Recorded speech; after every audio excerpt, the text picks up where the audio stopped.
minamahal ng mga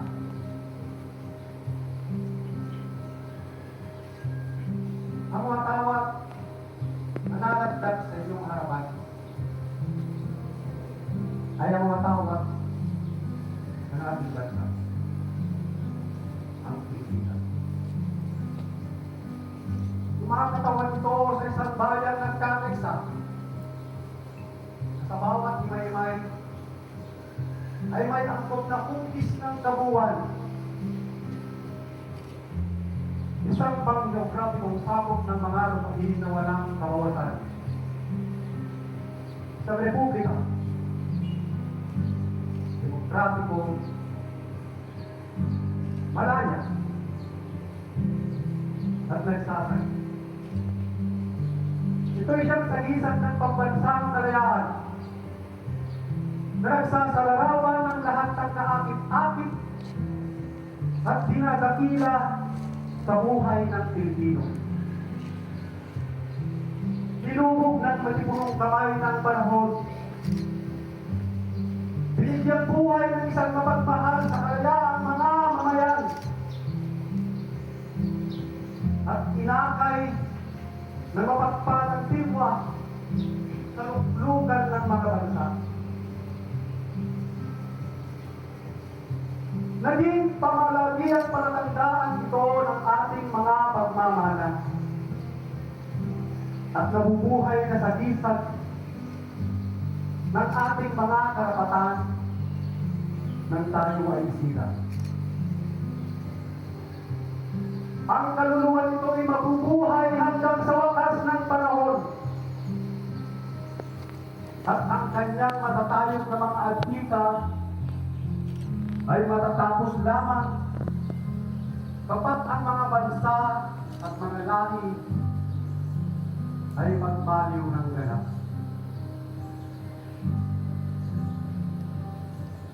Ang araw ay nangangahulugan na kawalang hanggang buhay ng ating bansa.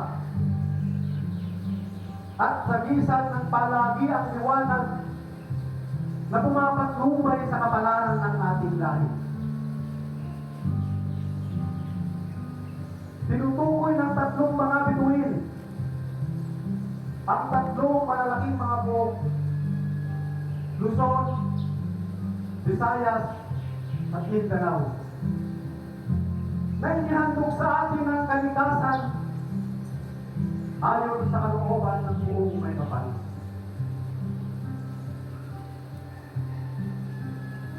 Ang puting tatlo ay nagsasaad sa ating mapayapa at magiliw na mga hangarin. Gayon din ang katapatan at kawagasan ng ating mga gawain. Ng tatlong simulain ng masonerya, ang pagmamahal kapatid, pagsaklolo, at katotohanan.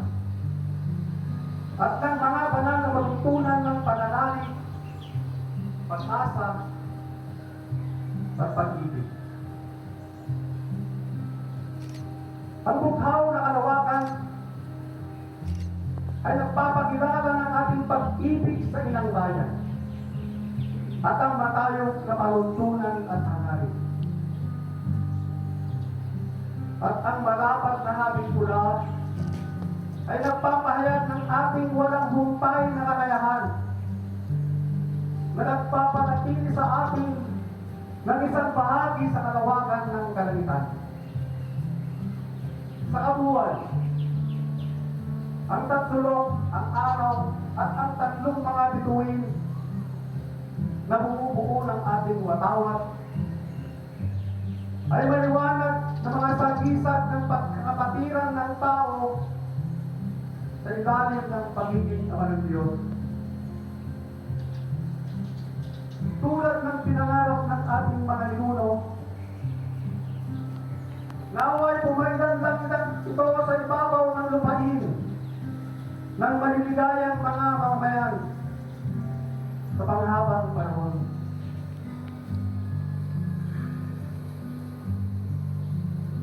Ngayon ang ating watawat, humawagayway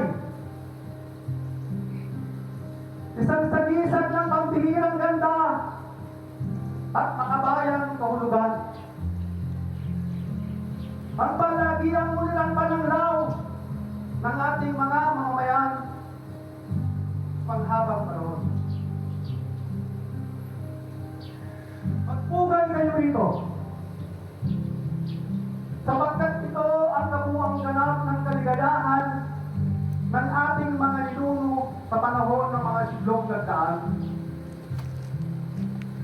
Pagkan ninyo ito,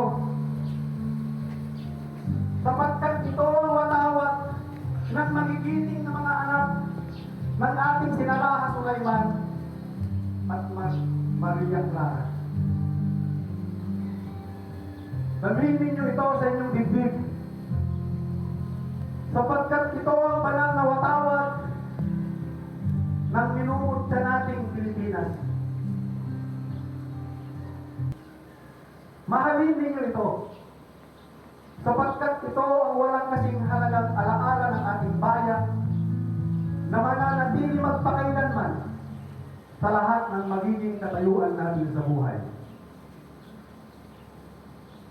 Igalang ninyo ito ng lubusan, sapagkat ito ang walang kasing halagang alaala ng ating bayan na mananatili magpakailanman sa lahat ng magiging katayuan natin sa buhay. Pintuin ninyo ito. Pintuin ninyo ito. Sapagkat ito ang banal na tibabal na pinantakip sa tubuan at luray-luray na katawan ng ating mga kawal na nangamatay. Magpala at ialay ito sa may kapal. Sapagkat ito ang bunga ng pagpapangasakit ng ating mga bayaning na mamayapa na. At magtiwala sa makapangyarihan Diyos at sa makataong katarungan upang ito ay mapamalaging sa inyo, sa inyong mga anak, at iaanak pa ng inyong mga anak. Luwalhatiin at lalong higit na pagpalagi nang ang mga namatay sa kapakanan nito sana hindi na nangamatay ng walang